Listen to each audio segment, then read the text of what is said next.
নমস্কার, ওম নমঃ শিবায়। আশা করি আপনারা ভালো আছেন। পুজোর জন্য আগাম শুভেচ্ছা। ভালো থাকবেন, ভালো রাখবেন, সাবধানে থাকবেন।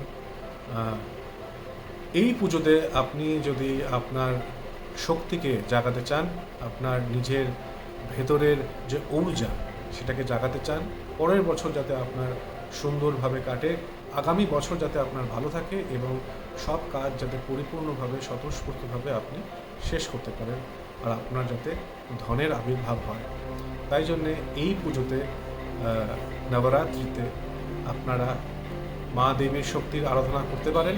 প্রতিপদ থেকে শুরু করে দশমী অবধি আপনারা প্রতিদিন বিকেলবেলা বা রাত্রিবেলা 8:30 পর বা 6টার পর, সূর্য অস্তর পর আপনি আসনে বসে একটু ধূপ জ্বালিয়ে পূর্ব দিকে মুখ করে বা উত্তর পূর্ব দিকে মুখ করে আপনি দেবীর আরাধনা করতে পারেন। দেবীর নাওয়ার মন্ত্র আপনি জাপ করতে পারেন 108 বার, 4টে মালা। ওম ऐं হ্রিং ক্লিং চামুণ্ডায় বিচ্ছে, এই মন্ত্রটি আস্তে আস্তে আপনি জাপ করতে পারেন। মনঃসংযোগ নিয়ে আপনি জাপ করবেন, শুদ্ধ বস্ত্রে শুদ্ধ চিত্তে, নিজের মনে একটা সংকল্প করে আপনার সামনে আপনি কী চান, আপনার যাতে কাজ আপনি শেষ করতে পারেন আর আপনার যাতে পয়সা ধন প্রতিষ্ঠা বাড়ে, তার জন্য আপনি দেবীর আরাধনা করতে পারেন, শক্তির আরাধনা করতে পারেন।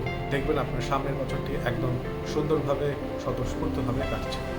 আর কনসালটেশনের জন্য আমাকে যোগাযোগ করতে পারবেন। ভালো থাকবেন, পুজোতে ভালো করে এনজয় করুন, স্বতঃস্ফূর্ত থাকুন, নেক্সট ইয়ারের জন্য নিজেকে তৈরি করুন। ওম নমঃ শিবায়।